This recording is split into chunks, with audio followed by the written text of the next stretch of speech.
Walhamdulillah, wassalatu wassalamu ala rasulillah wa ba'd. Assalamu alaikum warahmatullahi wabarakatuh. So, dahil nagpaalam po siya makakapunta, kaya alhamdulillah, qadar, no? Kasi siguro may lakad ang ating sheikh. Kaya pakinabangan natin yung oras para hindi masayang, insyaallah.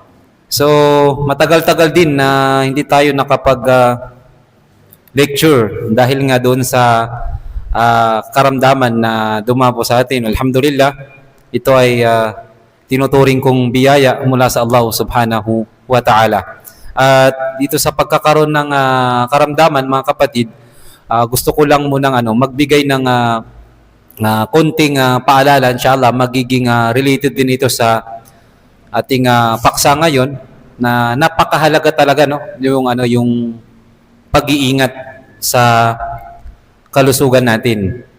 Kasi nga yung sinabi rin mismo ng ating mahal na propeta Muhammad sallallahu alaihi wasallam sa kanyang hadith patungkol daw doon sa dalawang bagay na kung saan karamihan sa mga tao ay nalulugi o pinagsasawalang bahala nila. Itong dalawang bagay na ito na binanggit ng mahal na propeta Muhammad sallallahu alaihi wasallam. Sheikh Hamud? Dumating? Sino? Okay. So, sabi ni Propeta Muhammad sallallahu alaihi wasallam, an Ibn Abbas radiyallahu anhuma qala Rasulullah sallallahu alaihi wasallam, ni'matan magbunun fihima kathirun minan nas as-sihhatu wal farag. So, pakinggan natin ito mga kapatid sa pananampalatayang Islam. Sinabi ni Propeta Muhammad sallallahu alaihi wasallam, meron daw dalawang biyaya. Madali lang isaulo itong hadith na ito kasi dalawa lang naman eh. Sabi ni Propeta Muhammad sallallahu alaihi wasallam, meron daw dalawang biyaya na maraming tao ang nalilinlang o napapabayaan nila itong dalawang biyayang ito sa kanila ng Allah subhanahu wa ta'ala. So ano itong dalawang biyayang ito na napapabayaan ng mga tao? Dakilang biyaya sa kanila ng Allah subhanahu wa ta'ala. Sabi niya, as-sihhatu wal farag. Yung ika-una, yung kalusugan. Una ay yung kalusugan. At yung pangalawa naman ay yung tinatawag na bakanting oras. Kalusugan at bakanting oras, ito daw yung dalawang biyaya na nalinlang o napabayaan ng karamihan sa mga tao. Kalusugan at bakanting oras. So, yung kalusugan, sa totoo nga, at na-realize natin yun, marirealize lang talaga natin minsan kung gaano kahalaga yung kalusugan kapag dinapuan na tayo ng sakit. Okay? Hindi natin minsan ini-expect yung sakit. Ako din, hindi ko ini-expect yung nangyari. Hindi naman ako nagkasakit dahil sa kakakain o dahil doon sa kawalan ng disiplina sa mga iniinom. So, dahil qadar, yung ininda natin nun ay sciatic nerve pain. Ibig sabihin, maaring nakuha siya sa maling posture ng pagbubuhat. Kaya paalala sa mga kapatiran, lalo na tayo naman yung laging nagkakasama-sama rito. At ayoko na, insyaallah, ayoko na mangyari sa inyo yung nangyari sa akin. Kasi ganun ang Muslim, di po ba? La yu'minu ahadukum hatta yuhibba li akhihi ma yuhibbu li nafsi. Hindi magiging ganap ang pananampalataya ng isa man sa inyo hanggat hindi niya naisin sa kanyang kapatid ang nais niya sa kanyang sarili. At ganun din, ayaw niya sa kanyang kapatid yung ayaw niya sa kanyang sarili. Diba? Gusto ko maging healthy, syempre gugustuhin ko rin yun sa inyo. Ayoko nang magkasakit, gusto ko, dapat hindi niya na rin pagdaanan yun. No, kasi mahirap naman na kailangan pa nating mapagdaanan yung isang bagay para lang natin na ma-realize na oo nga, totoo nga pala. Ano? So ngayon pa lang, marami rin tayong natutunan doon sa paalala ng ating kapatid na doktor. Actually, na-suggest niya sa atin na this coming Istiqbal Ramadan, sana meron man lang mag-lecture about sa kahalagahan ng health sabang nag-aayuno. Yung pagkain ng tama sa iftar at yung pagkain ng sa oras ng sahur. Kasi marami ring mga nasasayang na health benefits dahil doon sa maling pamamaraan ng pagbe-break ng fasting at saka doon sa pagkain sa sahur. So inshallah, by February 8 ay magkakaroon tayo ng Istiqbal Ramadan dito at alhamdulillah, okay na po yung ating speaker, si Sheikh Nadir Oquendo, ay naimbitahan na po natin at nag-agree na po siya. So Sunday po yun. So yan, sa health mga kapatid, ingatan natin yung kalusugan natin. Ingatan natin yung kalusugan natin. Ibigay natin yung karapatan ng katawan natin dahil merong karapatan yung katawan natin sa atin. Sa sobrang pagtatrabaho kung minsan, napupuyat, na-stress, pagbubuhat ng mga mabibigat, minsan binabaliwala natin pero yung katawan pala natin nagre-reklamo na. So mas malaki yung mawawala sa atin, sa totoo lang, kapag yung kalusugan, yung naapektuhan sa atin. Sabi ni Propeta Muhammad sallallahu alaihi wasallam, al-mu'minul qawi khairun wa ahabba ila Allah minal mu'minud dhaif. Ang Muslim daw na malakas ay mas mainam sa paningin ng Allah subhanahu wa ta'ala at kamahal-mahal kay Allah subhanahu wa ta'ala kaysa isang mananampalatayang mahina. Pero pareho silang may kabutihan. Pero mas the best pa rin yung malusog, malakas. Kasi nga, ang tinutukoy rito, sabi ng ating mga ulama, malakas, ibig sabihin yung physical na katawan natin malakas. Malakas yung physical na katawan, healthy, at the same time, malakas din yung ating mga pagsamba o ibada kay Allah subhanahu wa ta'ala. Then yeah? Kasi kung mahina yung katawan, limitado yung pagsamba.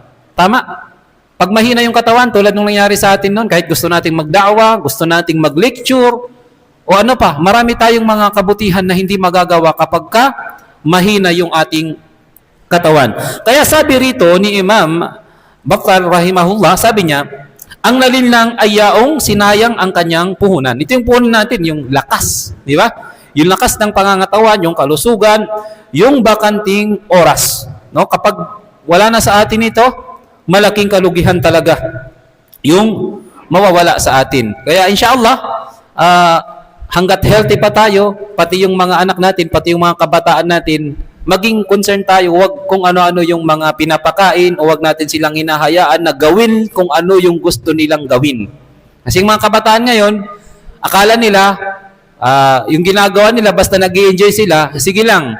Minsan, tayo rin pag nakikita nating masaya sila, hinahayaan lang natin. Pero minsan, pag may naramdaman na, tayo rin yung nagsasuffer, pati yung mga bata.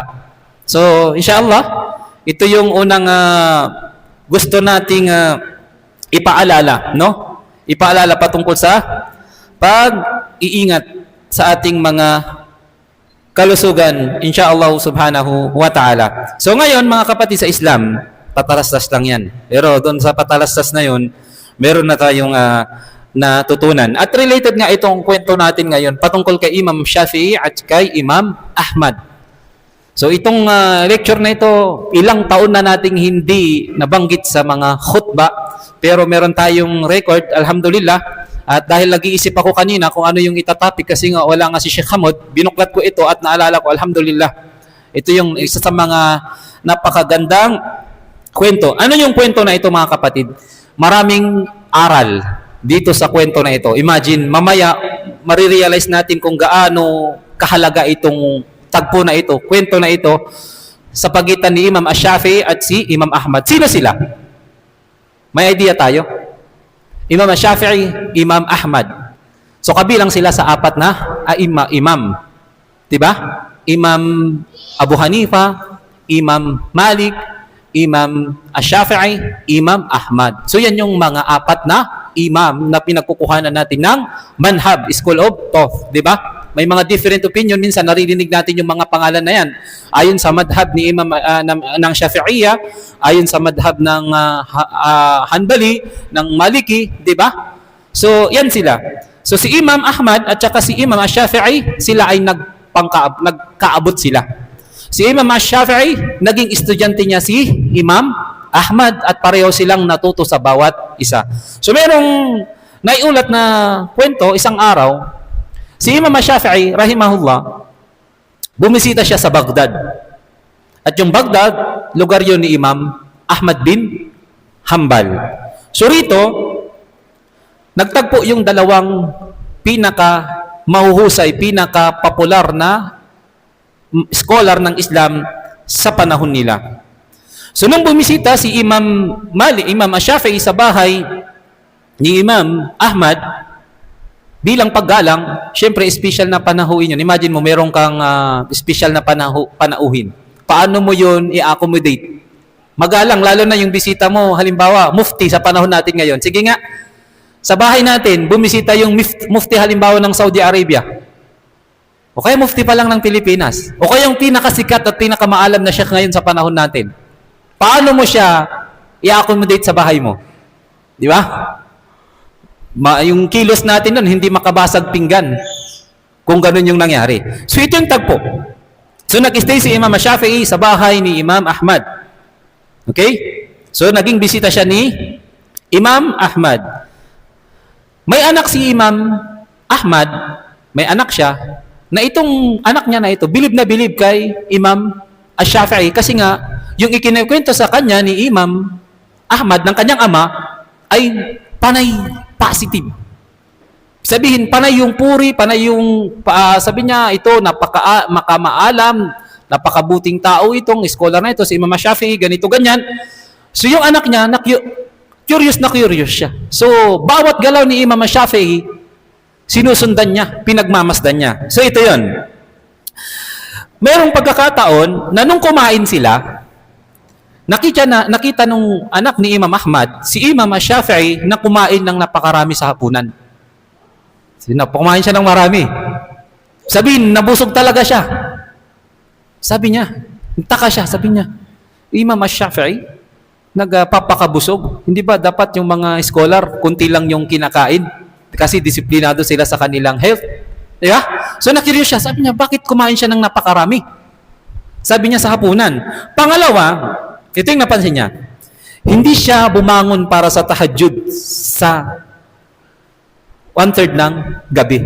Di ba? Kasi ang sabi ng tatay niya, si Imam Shafi'i, disiplinado, maalam, at saka palasamba. So yung mga palasamba, normal sa panahon nila yung nagtatahajjud sila. Kunti lang yung tulog nila, mahaba yung tahajjud nila. So nakita niya, sabi niya, bakit si Imam Shafi'i hindi nagtahajjud? Diba? Siguro sa bahay nila, normal lang yung sa buong pamilya kasi pamilya ni Imam Ahmad, religyoso. Baka normal lang sa kanila yung tahajjud. Tayo parang once in a blue moon lang tayo mag-tahajjud. Nasubukan na kaya natin yun kasama yung asawa natin, anak natin, maliban sa Ramadan. Di ba?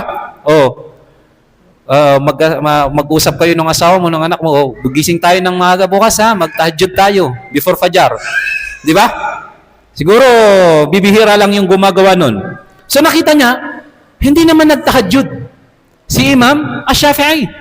So sabi nung tatay ko, palasamba si Imam Shafi'i. So bakit? Hindi siya gumiting ng madaling araw para magtahajjud. Di ba?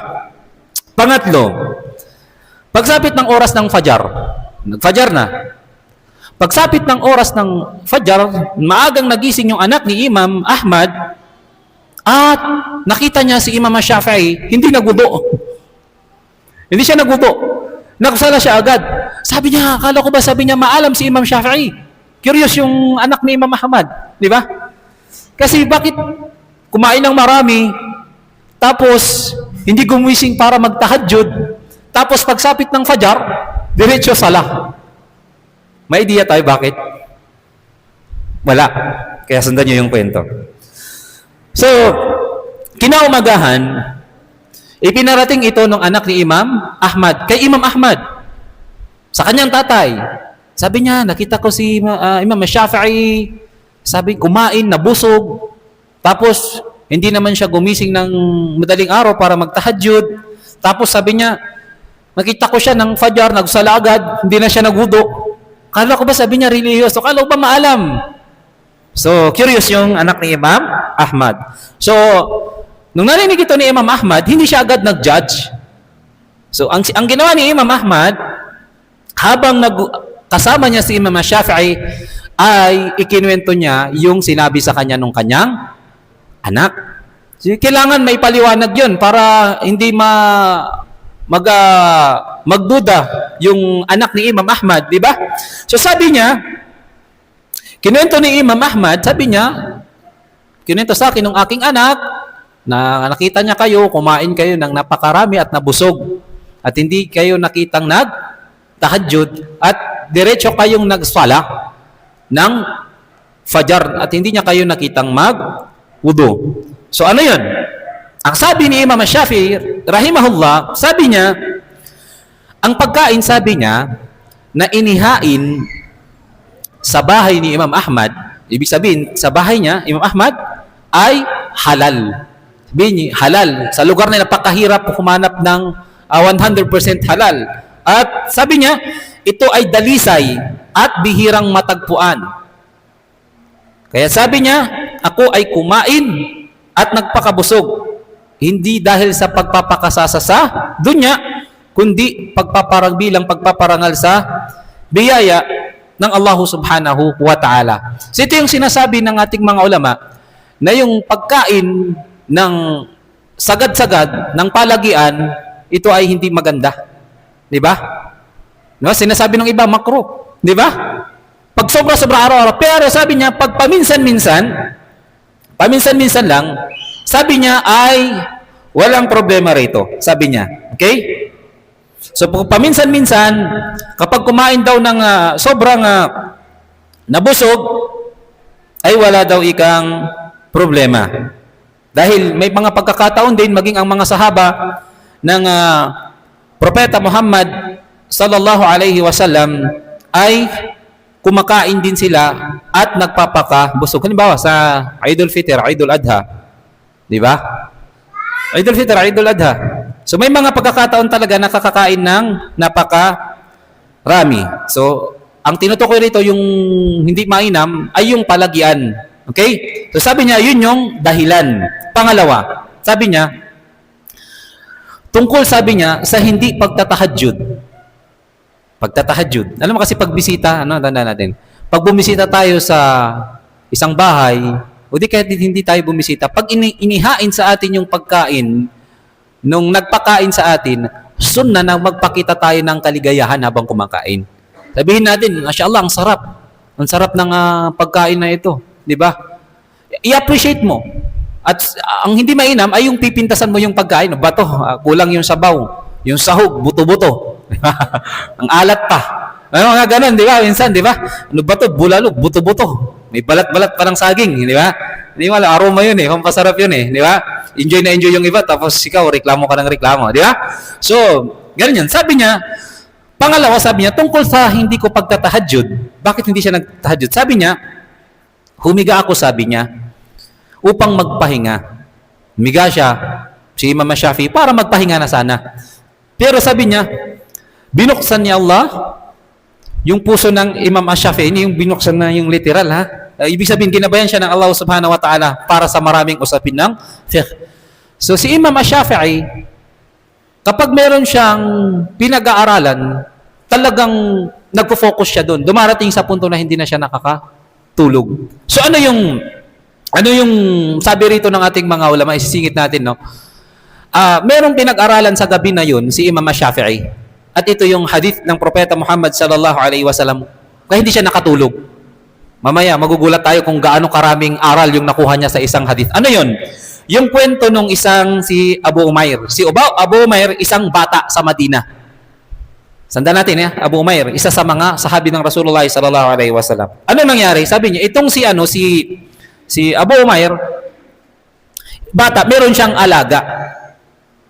Meron siyang alagang ibon na tinawag niya an-Nughair. Ito yung tawag niya doon tawag dito sa ibon. Yung ibon na ito, alaga ng bata, lagi niya itong nilalaro. At sa tuwing nilalaro niya ito, napakasaya. Alam niyo yung bata, di ba? Pag may paborito siyang laruan, may alaga siya. Ibon yung alaga niya. Napakasaya niya. Isang araw, itong alaga niya na ito, namatay. Namatay yung alaga niya. Nasubukan niyo namatayan ng alaga? Yung pusa, minsan iniiyakan, di ba? Yung ibang aso, iniiyakan eh. Di ba? Kaya marami, ganyan, masakit, di ba? Pag, lalo na yung pusa, magiliw sa'yo, biglang namatay, malulungkot ka talaga. Yung batang ito nalungkot siya, umiyak. So nakita siya ng Propeta Muhammad sallallahu alaihi wasallam. Kaya sabi niya, biniro niya ito para mawala yung lungkot niya. Sabi niya, ano ang nangyari? Sabi niya, ano kay? Sabi niya, ano nangyari doon sa alaga mong ibon? Ano nangyari? At nung biniro ito ng Propeta Muhammad sallallahu alaihi wasallam, nawala yung lungkot ng bata. Itong hadith na ito, may time tayo pwede nating i-search ulit, ano? Itong kwento lang ito, hadith ito Alam niyo, sabi ni Imam Shafi'i, itong hadith lang na ito, isang hadith kwento, maiksing kwento, di ba? Yung bata lang. Di ba? May alagang maliit na ibon, tapos lagi niyang kalaro, tapos biglang namatay, nalungkot, umiyak, tapos biniro siya ng Propeta Muhammad sallallahu alaihi wasallam para siya ay mapasaya. Sabi ni Imam Shafi'i, sabi niya, pinagmuni-munihan ko, sabi niya, yung hadith na ito. Subhanallah.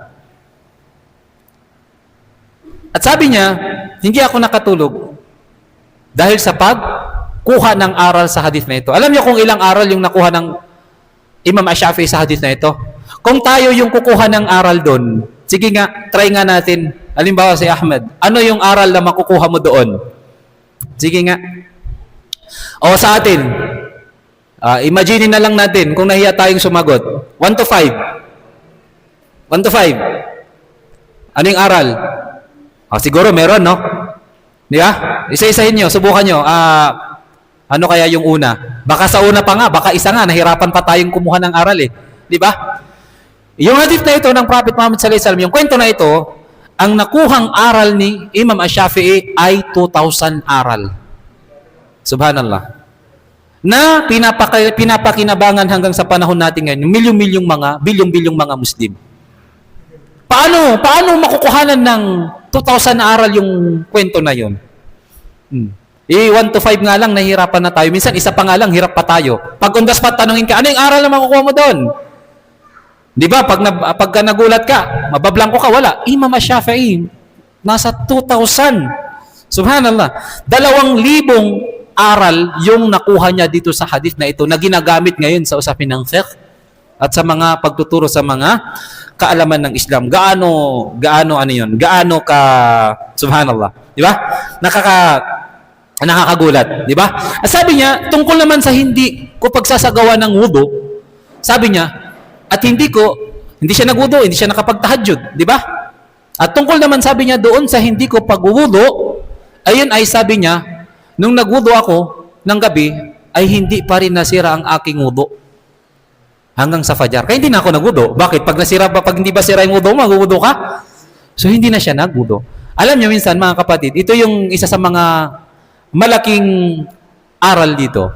Mayroong nabanggit na kasabihan, hadith, sabi niya, talabul ilm afdalu min as-salatin nawafil o an-nafila. Yung pagsasaliksik daw ng kaalaman, kung minsan ay mas mainam pa kaysa sa mga voluntaryong sala. Imagine. Kaya yung effort nating pumupunta rito kahit pagod, kahit minsan maghahanap buhay pa tayo, kahit minsan marami pa tayong gagawin, inaantok, ang dami nating pinagkakaabalahan, mga importanteng gawain din na pansamantala nating iniiwan, isinasakripisyo para lang mag-aral. Di ba?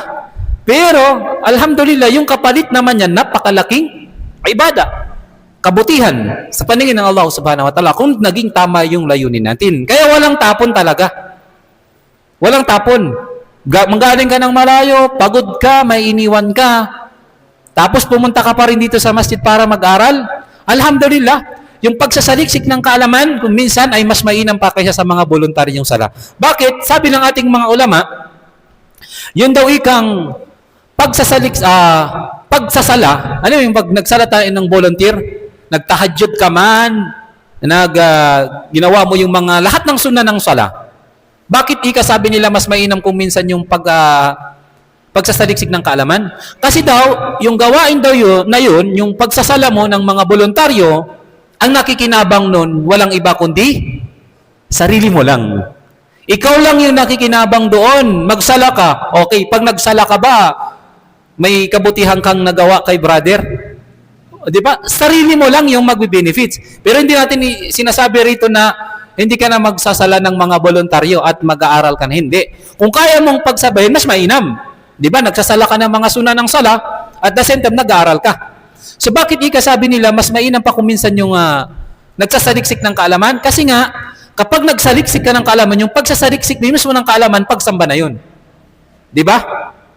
Sino mang lumabas ng kanyang pagbahay, sabi ng Propeta Muhammad sallallahu alaihi wasallam, para sa pagsasaliksik ng kaalaman, para magsasaliksik ng kaalaman, fahuwa fi sabilillah, ay siya ay nasa landas ng Allah, hatta yarji', hanggang sa siya ay makabalik sa kanyang bahay. Ibig sabihin, lumabas tayo ng bahay para magsasaliksik ng kaalaman, mag-aral ng Islam, yung paglabas mismo natin ng ating bahay, yun ay nasa landas na tayo ng Allah subhanahu wa ta'ala. Fi sabilillah. Sabihin, pag doon, dinatnan ng kamatayan ng isang Muslim, nasa landas siya ng Allah subhanahu wa ta'ala. Gumagawa siya ng pagsamba. Yung paglabas mo ng bahay, pagsamba. Yung matututunan mo, bukod doon sa pagsamba na ginawa mo, sabi ng ating mga ulama, yung matututunan mo doon, na i-apply mo sa iyong sarili. Di ba? May apply mo sa sarili mo, at the same time, maituturo mo rin sa iba. So, sino ang nakinabang? Ikaw at ang maraming mga tao. So, mas malaki talaga yung gantimpala. Diba? Kasi pag nagturo tayo ng isang kabutihan, ang sino mang sumunod dyan at gumawa ng kabutihan na itinuro natin, magkakaroon ka ng parehong gantimpala. Layan kus. Sabi sa hadith, hindi mababawasan. Walang bawas. Tinuruan mo magsala, nagsasala yun, may gantimpala siya, may gantimpala ka. 100% yung rewards niya doon, 100% yung rewards mo. Walang bawas. Di ba? Tinuruan mo magzikir, nagdidikir siya, araw-araw, baka mas marami pa yung zikir niya sa'yo. Wala kang ginagawa, tulog ka, tapos siya nagdidikir. Imagine mo, may gantimpala ka. Ano pa? Tinuruan mo umiwas sa haram, habang iniiwasan niya yung haram na gawain na yun, nagkakaroon ka ng gantimpala. Tinuruan mo maghijab yung sister kasi nakikita mo hindi maayos yung paghihijab. Di ba? Lumalabas yung buhok. O di kaya, fit na fit, parang suman yung pananamit. Pinayuhan mo siya ng maayos. Sister, ganito, ganyan. Nakita mo ng mga ilang araw, maayos na siya manamit. Habang nananamit siya ng maayos, ng tama, dahil tinuruan mo siya ng tamang pananamit ayon sa Islam, nagkakaroon ka doon ng gantimpala. Tinuruan mo yung brother, huwag ka mag-ahit ng balbas kasi sunna yan ng Propeta Muhammad sallallahu alaihi wasallam. Di ba? Hindi niya alam, ahit siya ng ahit. Hindi niya alam na bawal pala ahitin yung balbas. So ngayon niya lang nalaman na nung sinabi mo na brother, pahabain yung balbas. So pinatubo niya na yung balbas niya kasi alam niya na eh. Di ba? Alam niya na, puputulin pa niya. Hindi ba? So magkakaroon ka rin ng gantimpala doon. Fasting. Hindi siya marunong mag-fasting. Kumakain siya alas 6 na ng umaga. Di ba? Tapos nag-iftar siya alas 5, si tindahan nag-soft drinks, sting, di ba? Sabi niyo, left and right. Nakakita kaya, di ba? So hindi niya alam yun. Nung tinuruan mo, alhamdulillah, naisagawa niya ng tama yung fasting. Oh, magniya ka brother bago ka mag-fasting, bago tayo mag-fasting, isang buwan niya mo magpa-fasting ka. Di ba? O kaya gabi-gabi. Yung niya kasi nag-fasting ka ng walang niya, layunin, sa buong buwan ng Ramadan, gutom at uhaw lang mapapala mo pag wala kang layunin. Nagsala ka na yung layunin mo hindi para sa Allah, sayang yung sala mo. Di ba? Innamal a'malu binniyat. Tinuruan mo ngayon yung mga kapatid, kailangan sasagawa tayo ng pagsamba kapatid, kailangan condition, ikhlas tayo sa Allah. O dahil nalaman niya yun, alhamdulillah, nag-ikhlas siya. At sinabi mo rin, dahil napapansin mo na pag nagsasala siya, ako ay magsasala para lamang kay Allah. Meron pa rin ganyan, no? So, tinuruan mo siya, brother, ang niya hindi binabanggit ng dila. Ito ay isa sa puso mo lang. Niya, ang dami nating mga kabutihang pwedeng maituro, magawa. Di ba? Kaya itong kay Imam Shafi'i, rahimahullah, sabi niya, yun yung dahilan. Bakit hindi siya, bakit sa una nagpakabusog siya? Dahil halal yung pinakain sa kanya. At paminsan-minsan lang yun. Di ba? Once in a blue moon. Di ba? Nag-diet ka ng tagal na panahon, tapos punta ka sa bahay ni Sheikh, tapos yung inihanda niya yung pinaka-special recipe niya, di ba? I-appreciate mo naman, di ba? Bawat mo yan, mashallah, sarap, di ba? No, hanggang sa maubos mo na, hindi ka nagtira. Okay, tapos sabi niya, hindi siya nakapagtahajjud. Bakit? Hindi siya nagtahajjud. Hindi siya nakapagtahajjud. Gawain yun ng mga salaf, ha? Pero dahil nga natapat sa kanya yung isang hadith, pinag-aralan niya, hindi siya nakapagtahajjud. Kasi alam niya, yung aral na makukuha niya doon, maituturo, mas malaki yung benefit sa kanya at sa mga kamuslimam. At ngayon, hanggang sa panahon natin, imagine mo, yung hadith na yun, subhanallah, kung tayo mag-a-analyze, subhanallah, baka kahit bigyan ka ng 1 million, magbigay ka ng 100 lesson dyan sa hadith na yan. Di ba? Within 1 hour. Wala, di ba? Mauubos. Pero imagine mo, 2,000 lessons sa hadith na yon nakuha ni Imam Ash-Shafi'i. Allahu Akbar. No? At hindi siya wudu dahil nga hindi pa rin nasira yung kanyang wudu. Okay? So, imagine nyo, kung iisa-isahin natin yung aral dito, ang dami talaga. Ang dami. Una pa lang, yung pagiging mabuti sa bisita. Sabi ni Propeta Muhammad sallallahu alaihi wasallam, "Man kana yu'minu billahi wal yawmil akhir falyukrim dayfahu." Sino man daw yung naniniwala kay Allah at sa huling araw ay maging mabuti siya sa kanyang bisita. Ano pala nung bumisita tayo kinila brother Omar, kinila Ahmad, di ba? Sabi mo naman yung mga inihain sa atin, napaka-special, di ba? May rewards kayo doon, di ba? Kaya sa susunod, kung sa mga bahay-bahay nyo naman nang bumisita yung mga brother, alam mo na, di ba? May dalil, dapat maging mabuti sa bisita, di ba? Ano yung mga special na pagkain mo doon? Hilabas mo na, di ba? Noon, culture ito ng Pilipino, di ba? Pag may bisita lang, nagkakaroon ng soft drinks, di ba?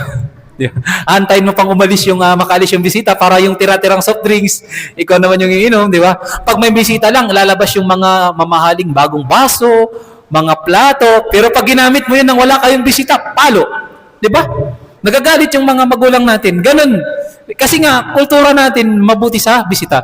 Sa Islam, talagang itinuturo ito. Di ba? Itinuturo talaga ito. Kapag may bisita ka, maging magiliw ka sa iyong bisita, maging mabuti ka sa iyong bisita. Minsan, pag napasarap ng kain yung bisita, di ba? Sige, hinahayaan mo lang kumain. Pero kung takam na takam ka, ayaw mo lang mabitin sila, di ba? Kaya minsan, sinasakripisyo mo kahit huwag ka nang kumain. May rewards ka dyan, pero kain ka rin. Lugi ka eh. Hindi ka kumain. Okay. Tapos, yung hindi agad judge. Alam mo yun, hindi agad hinusgahan si Imam Shafi'i. Di ba? Ngayon, maraming judge eh. Di ba? Kita ka lang na, pa lang, kumbaga, hinala pa lang. Kumbaga, kinukutuban pa lang, di ba? Kinikwento na minsan di ba?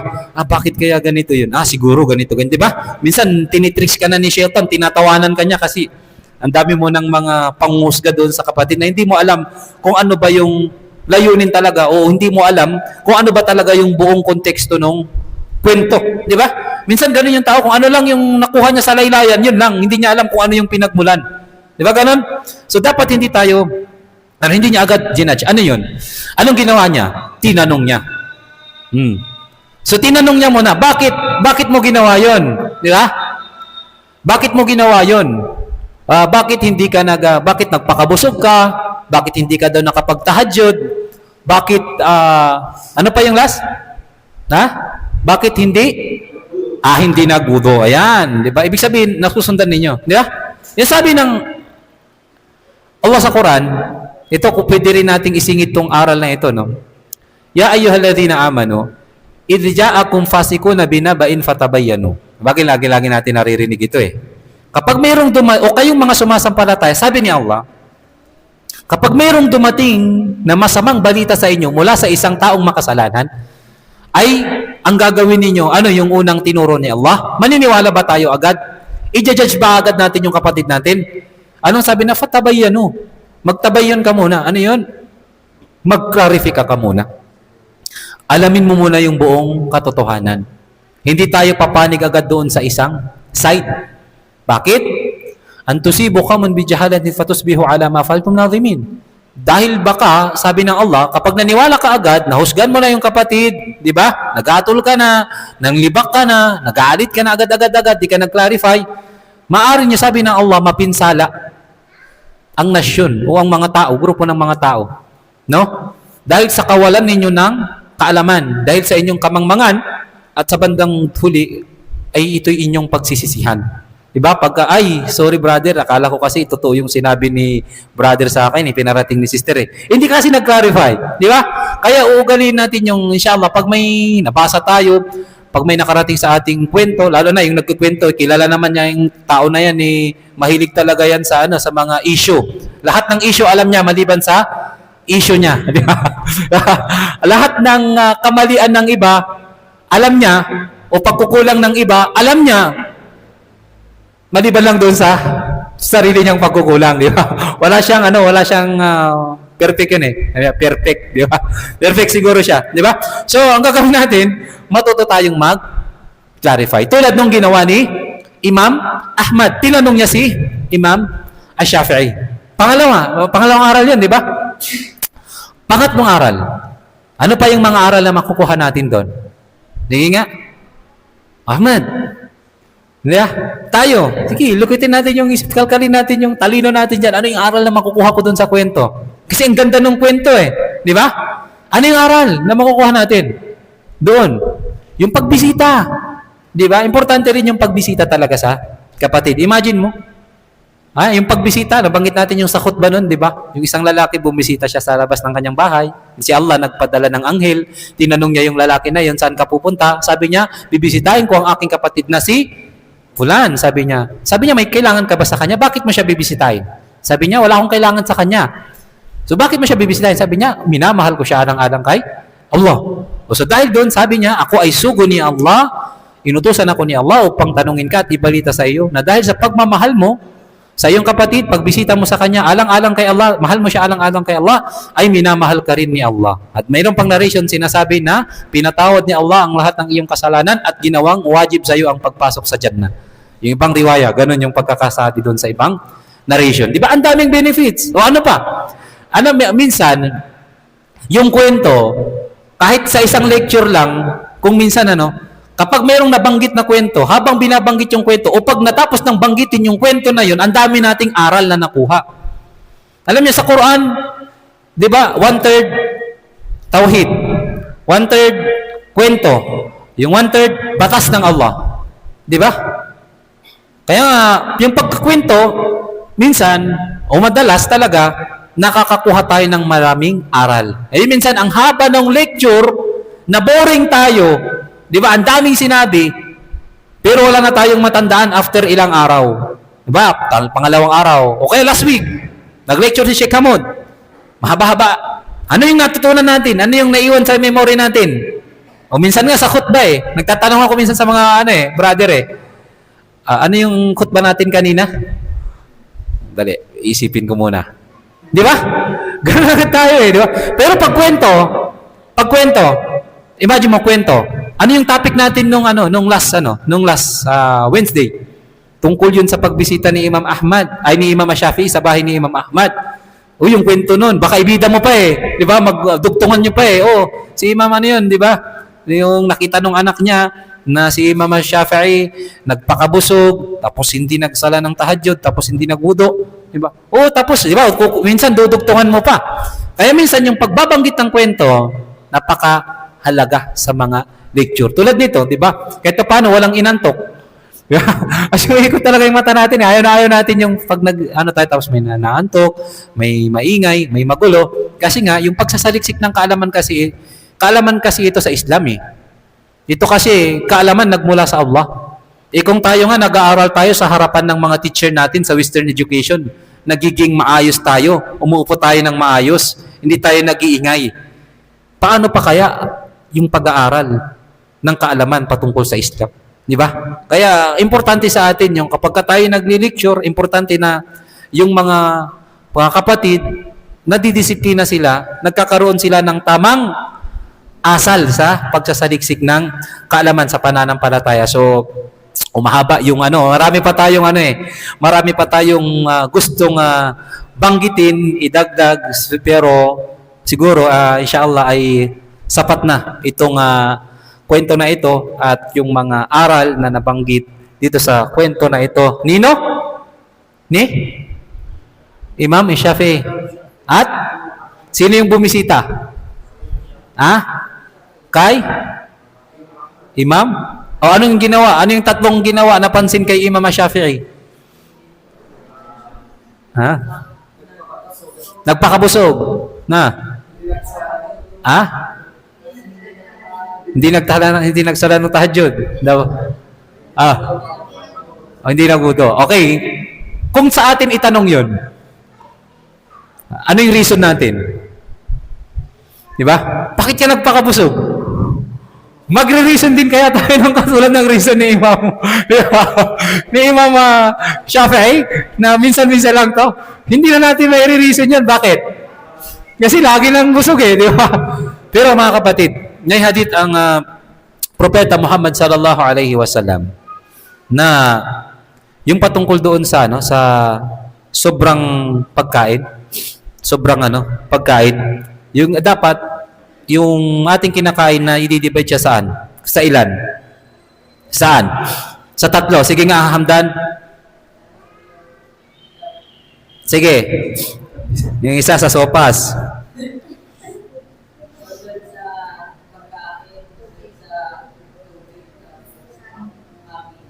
Ha? 1/3 sa? Oh, 1/3 sa pagkain. Oh, tubig. Ilang kilo yan ay? Di ba? Sino yung ito yan, alhamdulillah, buti at naaalala mo pa yan, ya Hamdan. Sino sinabi ng Propeta Muhammad sallallahu alaihi wasallam? Ang nabanggit din sa hadith ng Propeta Muhammad sallallahu alaihi wasallam, ma mala adamiyun iwa'un syarran min batnin. Sabi ng Propeta sallallahu alaihi wasallam, wala daw, sabi niyang, sisidlan na pinupuno ng anak ni Adan na mas masama kaysa sa tiyan. Ito daw yung pinakamasamang lalagyan. Ano daw yon, yung tiyan? Di ba? At nabanggit dun sa hadith na sapat na daw sa anak ni Adam ang ilang subo upang maitayo niya ang kanyang katawan. Yung nabanggit yung dito sa part ng likod. Pag nakakain ka ng kwento, ng konti, maitatayo mo na. May energy ka na, di ba? Pero sa atin, isasagad natin eh. No, lesson ito, minsan, nagsasalita tayo, paalala una sa ating sarili. Lahat tayo. Kasi hindi lang naman kayo yung makikinabang sa paalalang ito mula sa hadith ng Propeta sallallahu alaihi wasallam. Pati ako. But lahat tayo, pati yung sa iba kung ikikwento nyo itong aral na ito. No, so, kung hindi niya talaga kaya, na yung kunting-kunti lang, kaya pinapractice natin, minsan kumakain kami, walang kanin eh. Di ba? Minsan dates, o kaya prutas lang, apple lang, di ba? Kasi nagkaroon na tayo ng karamdaman, sabi ng doktor, mag-boss ka ng timbang kasi, di ba, mas lalala yung sakit mo. Minsan, ganun tayo, dahil sa tao tayo, minsan pagka doktor yung nagsabi, doon natin, nare-realize lalo eh. Diba? Sino sa inyo ang nagpa-check up? Minsan magpa-check up tayo mga kapatid. Kailan yung last check up? Ano yung finding? Baka minsan, kampante na tayo, wala na akong sakit, wala na akong nararamdaman ngayon. Baka hindi natin alam, mas lumalala pala yung karamdaman natin. So, mas mainam yung habang maaga, malaman para mas madaling maagapan, insha'Allah. Okay?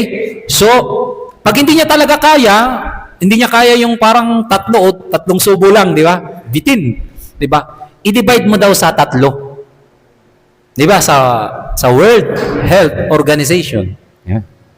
Sabi nila, meron daw 5 pangunahing dahilan ng pagkakasakit ang mga tao. Bakit marami sa mga tao sa panahon natin ngayon nagkakaroon ng iba't ibang sakit?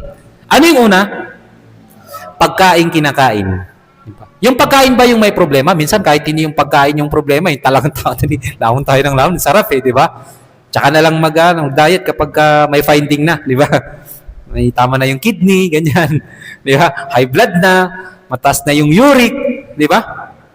At saka yung iniinom. Pangatlo, stress. Tapos, yung pollution, environment. Tapos yung isa, bahala na kayong mag-search. Di ba? Para may assignment kayo. Di ba? Sinyon. Pero tingnan nyo, itong mga pag-aaral ng mga dalubhasa sa larangan ng medisina, sa health, di ba? Bago pa man nila sabihin ito, nauna na ang Islam.